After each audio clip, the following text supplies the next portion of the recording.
Com um talento absolutamente sobre-humano, atletismo, assim como um impulso competitivo, os atletas profissionais estão longe de serem pessoas comuns. Essas superestrelas vão fazer o que for preciso para vencer. E acontece que isso geralmente inclui algumas coisas bem estranhas. De profissionais com escolhas de dieta não convencionais a jogadores de beisebol que levam seu amor pelo jogo longe demais. Vamos dar uma olhada nos atletas mais peculiares do mundo e todas as coisas estranhas que eles gostam de fazer.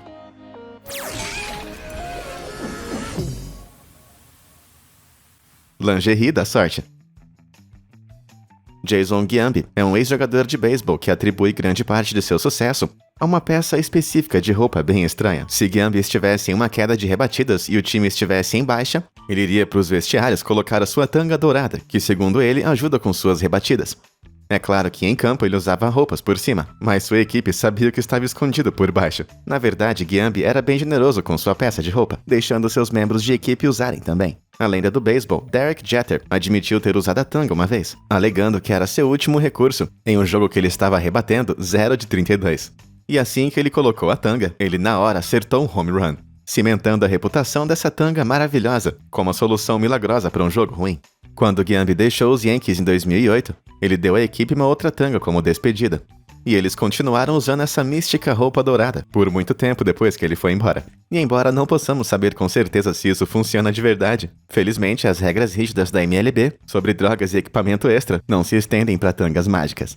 Então os Yankees podem continuar usando essa lingerie da sorte sempre que quiserem, se precisarem de uma ajudinha.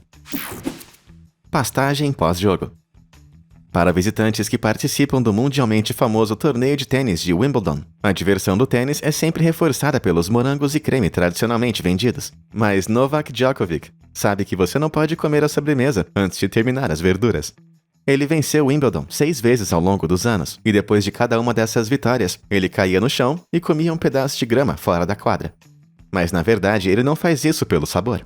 Quando criança, ele sonhava em ganhar esse prêmio, e achava que seria engraçado fazer alguma coisa maluca, tipo comer um pedacinho de grama para comemorar. Até hoje, ele se sente obrigado a comer um pedacinho de grama sempre que vence, para honrar seu senso de humor de 10 anos de idade, e também para ele se lembrar de quão longe ele chegou. Esse ritual pode parecer bem único, mas Djokovic não é o único atleta comedor de grama. Um ex-treinador de futebol chamado Les Miles costumava se servir de uma folhinha de grama antes de cada jogo, alegando que o processo o mantém humilde e o conecta ao campo. Sua degustação de grama tornou-se tão conhecida na indústria que ele até apareceu bebendo um smoothie de grama em um vídeo promocional para o playoff do College Football em 2014. Enquanto ele treinava na Louisiana State University, ele costumava pastar no campo do LSU Lion o tempo todo, afirmando em entrevistas que a grama da LSU tinha um sabor muito superior à grama que ele experimentava nos jogos de fora. Meus cumprimentos ao chefe, ou devo dizer, jardineiro. Lambendo a sorte. Um homem chamado Dodger Yasiel Puig vem beijando o seu taco de beisebol há muitos anos. Parece que o defensor direito cubano curte dar umas lambidas entre os arremessos, dizendo que o gosto pode mudar dependendo de como ele joga. Se ele estiver em um dia bom, tem gosto de sorvete. Mas se ele estiver jogando mal, o gosto é de, um taco de beisebol de madeira.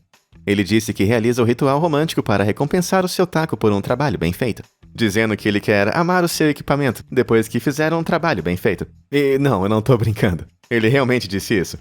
Ele realmente é maluco. Mas pelo menos ele reconhece a insanidade desse ritual. E disse a um grupo de crianças em 2019 que lamber o taco é desagradável e que não deveriam seguir os seus passos. Mas o amor verdadeiro não pode ser impedido. E Puig e seu bastão ainda estão juntos até hoje. Bruce Bulling. Yasiel Puig pode tratar o seu bastão com muito amor, mas outros atletas não são tão gentis com seus equipamentos. Bruce Gardner jogava hóquei de gelo e gostava de brincar de valentão no ensino médio, mergulhando o seu taco de hóquei na privada antes de cada jogo, durante a temporada de estreia de Gardner no Ottawa Senators. O veterano Tom Chorsk disse a ele que só teria sucesso se ele descontasse as frustrações em seu taco de hóquei e mostrar quem é que manda. Dar uns cascudos no taco não seria a melhor opção. E um cuecão estava fora de questão. Então Chorsk sugeriu que Gardner deveria mergulhar o seu taco na privada antes de começar o jogo. No início, Bruce não concordou com a ideia, mas depois de uma queda nos pontos, ele, relutante, decidiu mergulhar o seu bastão na privada como sugerido. Gardner, na hora, começou a ter mais sucesso no gelo, e não demorou para que ele incorporasse esse ritual em sua rotina diária. O bullying geralmente nunca é uma boa ideia, mas nesse caso, parece que a técnica acabou dando certo. O Homem-Galinha. Wade Boggs é um jogador de beisebol do Hall da Fama que era 50% bigode e 50% frango. Quando Wade jogava nas ligas menores e sustentando uma pequena família com uma renda bem baixa, a família Boggs vivia quase exclusivamente de uma dieta de aves bem baratas. Quando Wade conseguiu obter cada vez mais sucesso e acabou chegando às ligas principais, ele decidiu manter a sua dieta baseada em aves. E durante seu auge, Boggs afirmou que comia 1,5 frango todos os dias, combinando essa dieta de frango com o seu hábito não tão saudável de beber. Em um voo através do país de Boston para Los Angeles, Wade afirmou ter bebido incríveis 107 latinhas de cerveja, embora alguns de seus companheiros de equipe achem que o total de latinhas só chegou a 64. Mas especialistas médicos apontaram que qualquer um desses números com certeza iria matá-lo. Então parece que as duas alegações estão bem exageradas. Mas independente disso, o Hall da Fama com certeza não seria enganado tão facilmente assim. E quando perguntaram a ele sobre seus hábitos, a única explicação que ele pôde dar foi: atravessar o país em um voo é chato. Um brinde a isso. Os campeões. Com planos de dieta e nutricionistas em suas costas, os atletas profissionais, excluindo Wade Boggs, precisam ter muito cuidado com o que comem e bebem. Portanto, é surpreendente saber que vários atletas decidem trocar a água e energéticos por um copo fumegante de sua própria urina. As pessoas que fazem esse ritual incluem o ex-campeão do UFC, Lyoto Machida. Como visto nessa montagem perfeita que eu mesmo criei, ele também bebe um copo de sua própria urina com o café da manhã todos os dias. Outro atleta que bebe da torneira dourada é Juan Manuel Márquez, um boxeador mexicano que notoriamente tomou seu próprio xixi antes de sua luta pelo campeonato com Floyd Mayweather Jr., mas ele ainda perdeu. Então talvez ele não treinou o suficiente, ou seu inimigo também deve ter usado essa técnica secreta. Embora ninguém realmente saiba se Mayweather também faz isso, Machida e Márquez acreditam que a urina é um remédio natural cheio de vitaminas, e que tomar evita o acúmulo de bactérias perigosas, limpando seu sistema. No entanto, a medicina moderna meio que discorda. Na verdade, a urina contém bactérias e toxinas que podem causar diarreia, fadiga, febre e dores musculares em altas doses, e nenhum benefício foi cientificamente comprovado. Mas apesar disso, vários atletas continuam praticando, e isso ficou tão popular que agora é formalmente conhecido como terapia de urina. Mas pra ser sincero, se você quer usar isso como terapia, eu acho que você devia ir pra uma outra terapia primeiro. Acho que tomar urina não é nada bom, mas isso não quer dizer que não haja outros usos para esse produto. Sérgio Goycochea era um goleiro argentino que tinha talento para defender pênaltis como ninguém. O seu ritual da sorte? Fazer xixi em campo, antes de cada pênalti. Depois de ficar bem apertado durante uma disputa de pênaltis contra a Iugoslávia nas quartas de final da Copa do Mundo dos anos 90, Goycochea acabou sendo forçado a se agachar e molhar a grama. Quando a Argentina venceu a disputa de pênaltis, Goycochea sentiu como se devesse isso à sua bexiga esvaziada, e acabou repetindo esse ritual ao longo de sua carreira, para que ele pudesse defender pênaltis como ninguém. O jogo do fedor. Quando se trata de tênis, Serena Williams com certeza tem um jogo limpo. Ou será que não? Com 4 medalhas de ouro olímpicas e incríveis 73 títulos de torneios, Williams é uma das melhores tenistas de todos os tempos. Mas acontece que ela deve o seu saque e forehand incríveis a um ritual fedorento em que ela confiou ao longo de sua carreira. Se Williams estiver indo bem em um torneio de tênis, ela vai usar o mesmo par de meias em todas as partidas. E sem lavar. Uma pessoa pode suar bastante jogando tênis, e Williams geralmente chega à final dos torneios, o que significa que ela costuma usar essas meias sujas por 7 partidas. Segundo a Associação Médica de Podologia da Califórnia, um pé comum excreta quase 300 ml de suor por dia, e uma meia úmida é um terreno perfeito para bactérias potencialmente nocivas. Essas bactérias podem crescer em uma meia após um dia de uso e pode causar irritação severa na pele ou até mesmo algum tipo de infecção. Para algumas bactérias, uma meia suada de uma atleta como Serena seria o paraíso perfeito, e ao final de um torneio de 7 jogos, seus pés deviam estar coçando bastante. Isso que eu chamo de sacrifício. Uniformes encharcados. De alguns pés fedidos a um White Sox agora. Minnie Minhoso era um jogador de bola do Chicago White Sox, nos anos 50, cuja performance dependia totalmente da limpeza de seu uniforme.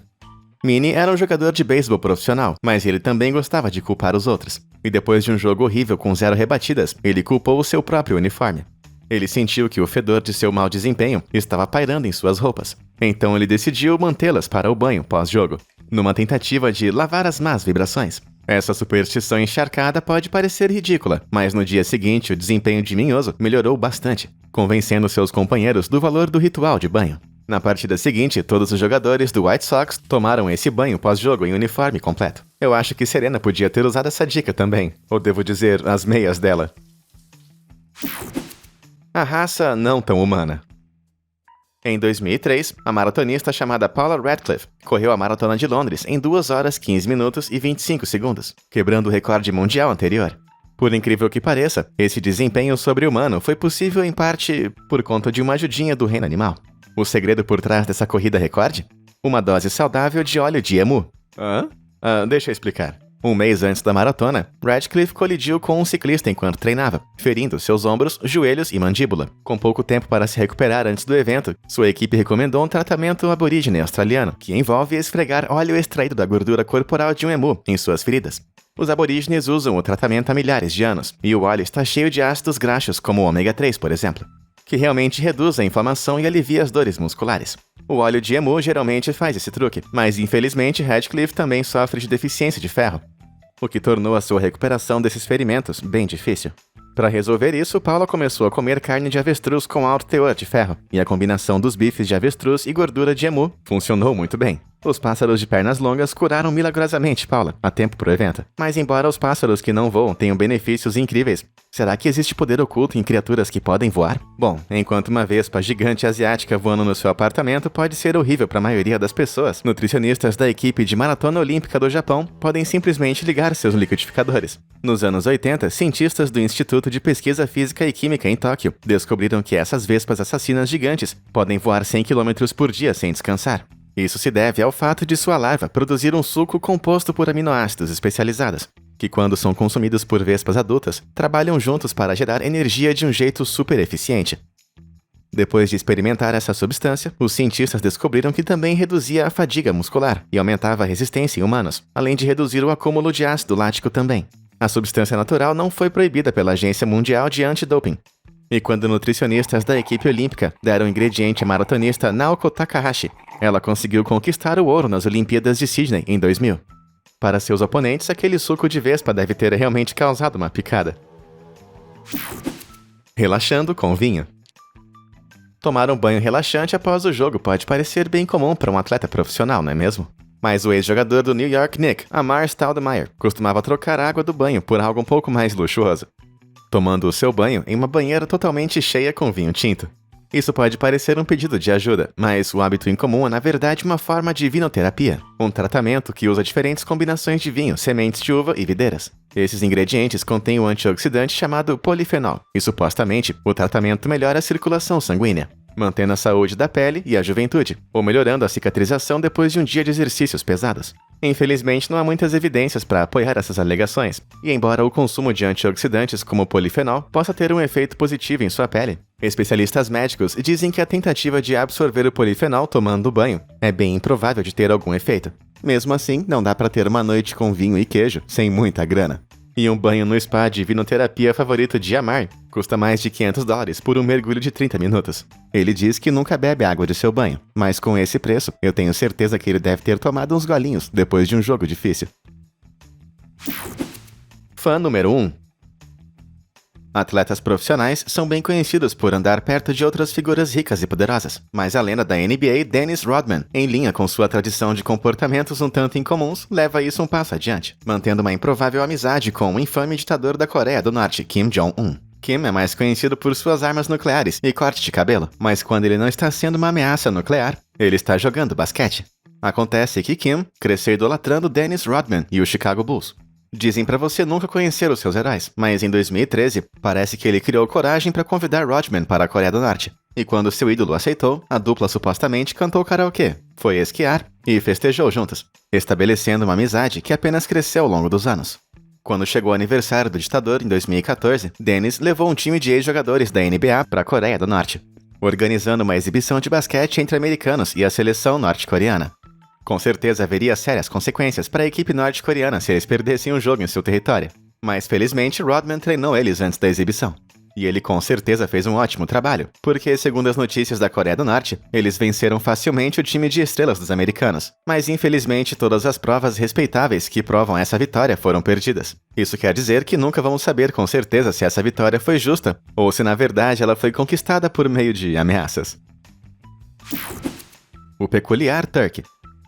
Seja um pé de coelho ou um trevo de 4 folhas, todos precisam de um amuleto da sorte. Mas por que apenas um? Bom, Turk Wendell era um jogador de beisebol que realmente seguia esse mantra, decidindo maximizar sua sorte colocando o máximo possível de superstições e rituais em seu jogo. Seus rituais incluíam mastigar bocados gigantes de alcaçuz preto enquanto lançava, saltar sobre as linhas do campo, escovar os dentes entre os turnos e usar um colar feito de dentes e ossos de animais que ele mesmo caçou. Enquanto seu colar e comer alcaçuz eram apenas fonte de conforto, suas outras peculiaridades tinham algumas motivações bem únicas. Por exemplo, em um jogo do ensino médio, Turk pisou em uma linha de marcação enquanto entrava em campo, que resultou em um dos piores primeiros tempos de toda a sua carreira. Portanto, ele começou a evitar pisar nas linhas a partir de então. Da mesma forma, durante um jogo profissional em que ele estava jogando mal, Turk notou um gosto ruim em sua boca. Ele então decidiu escovar os dentes e acabou jogando brilhantemente depois. Turk não acreditava em coincidências, então ele repetia essas ações pelo resto de sua carreira, incapaz de jogar sem realizar os seus amuletos de boa sorte. Isso parece um pouquinho obsessivo pra mim, mas de todos os rituais que vimos até agora no vídeo, acho que os de Turk são os mais saudáveis. Aposto que dentistas adoram ele. O GOAT, literalmente.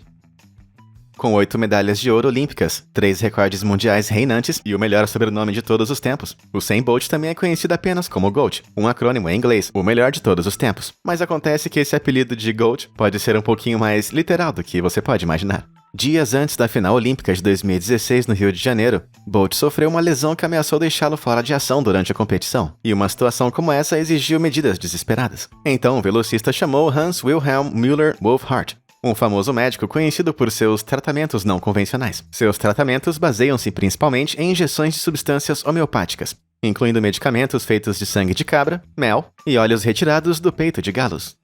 Muitos dos tratamentos de Wolfhard envolvem um aminoácido chamado actovegin, uma substância derivada do sangue de vaca. Ele diz que isso pode ajudar na ingestão de combustível de um músculo, acelerando o tempo de recuperação de um atleta após uma lesão, com grandes melhoras de desempenho em um esporte. Algumas pessoas dizem que o actovegin pode ser classificado como uma droga para melhorar o desempenho e, portanto, foi banido. No entanto, a Agência Mundial Antidoping diz que não há evidências científicas para apoiar nenhuma das alegações de Wolfhard. E se uma dose de actovegin produzir algum efeito positivo, é provável que seja apenas um efeito placebo.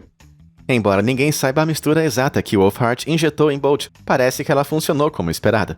A lesão do corredor foi curada em alguns dias e ele voltou para o Rio para levar o ouro, cimentando o título de GOAT, ou cabra em inglês. E se realmente foram injeções de sangue de cabra que ele recebeu, então ele ganhou esse título literalmente e figurativamente. Soluções alternativas com queijo.